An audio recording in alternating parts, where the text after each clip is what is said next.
সময় শরীরে কাঁপুনি দিয়ে উঠে, এরপর থেকে সবসময় নামাজের সময় শরীরের কাঁপুনি দেয়।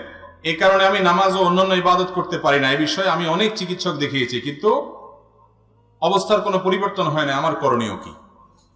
এটা বেশিরভাগ সম্ভাবনা হলো ব্ল্যাক ম্যাজিক বা দুষ্ট জিনের ভয়ঙ্কর কোনো উপদ্রবের কারণে হতে পারে।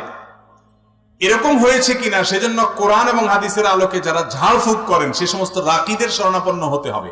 রাকিদের ঝাড়ফুঁকের মাধ্যমে এই ধরনের রোগী খুব দ্রুত শনাক্ত হয়ে যায়। আমি এরকম এক রোগী দেখেছি যে তিনি আজান শুরু হয়ে গেলে পাগলের মতো ছুটাছুটি করতে থাকেন এবং তার শরীরটা লোহার মতো শক্ত হয়ে যায়, টাইট হয়ে যায়, টিপ দিলেও আঙ্গুল ঢুকে না। আমার বাসায় আসছে একবার, ভয়ঙ্কর অবস্থা। উনি প্রবাসে ছিলেন মিডিল ইস্টে, সেখান থেকে আসছেন।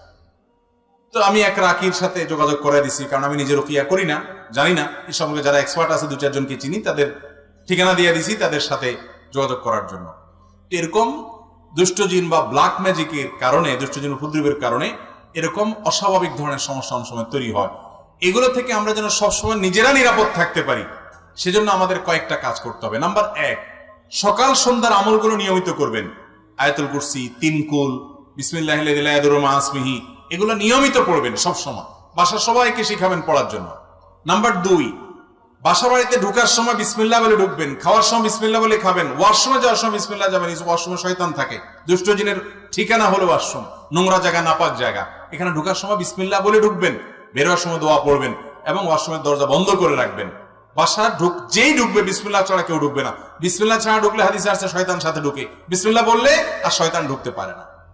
এরকম অনেকগুলো আমল আছে, এগুলো যদি নিয়মিত করা যায়, বিশেষ করে সকাল সন্ধ্যার আমল আর যে বিসমিল্লাহর আমল, যেটা বাসায় ঢোকার সময়, খাওয়ার সময় এবং ওয়াশরুমের কথা বললাম। বাসায় কোনো ছবি ইত্যাদি টাঙিয়ে রাখবেন না এবং মিউজিকের ব্যবহার যেন বাসায় না হয় সেটা খেয়াল রাখবেন। ইনশাআল্লাহ আল্লাহ তাআলা হেফাজতে রাখবেন। বিশেষ করে সূরা ইখলাস, সূরা ফালাক, সূরা নাস 3 বার রাত্রে শোয়ার সময় পড়ে শোবেন, সকাল সন্ধ্যা পড়বেন। দুষ্ট জিন থেকে এবং ব্ল্যাক ম্যাজিক থেকে আল্লাহ তাআলা হেফাজত করবেন ইনশাআল্লাহ। সূরা বাকারা এটা তেলাওয়াত করবেন, বাসায় তেলাওয়াত চালু করে রাখবেন। এর মাধ্যমেও এগুলো থেকে আল্লাহ তাআলা হেফাজতে রাখেন। মোবাইলে টাকা ধার নিলে 20 টাকার পরিবর্তে 18 টাকা আসে, কিন্তু পরবর্তীতে রিচার্জ করলে 20 টাকাই কাটে। এই বিষয়টা কি রিবার অন্তর্ভুক্ত হবে, অর্থাৎ সুদের অন্তর্ভুক্ত হবে কিনা? এর উত্তর হলো না, এটা সুদের অন্তর্ভুক্ত হবে না। মোবাইলে আমরা প্রায় লোন নেওয়া লাগে অনেকে, যে টাকা শেষ হয়ে গেছে, এখন মোবাইল কোম্পানি বলে তুমি লোন নিতে পারো। তো লোন নিলে দেখা যায় 2 টাকা কম দেয়। এই যে 2 টাকা কম নিল পুরাটা, তাহলে লোন নিলাম আবার কম বেশি হয়ে গেল, তাহলে সুদ হবে কিনা? উত্তর হলো না, সুদ হবে না। সুদ হবে না এই জন্য যে সুদের যে সংজ্ঞা সেটা এখানে খাটেই না। এটা আসলে ওইরকম আপনার এক্সচেঞ্জ যোগ্য যে নগদ টাকা পয়সা, এই ব্যালেন্সটাকে ওইটার মধ্যে ফেলানোই যায় না, যার কারণে সুদ বলা কঠিন। সুদ না, এটাকে সুদ বলা যায় না, সুদ না এটা।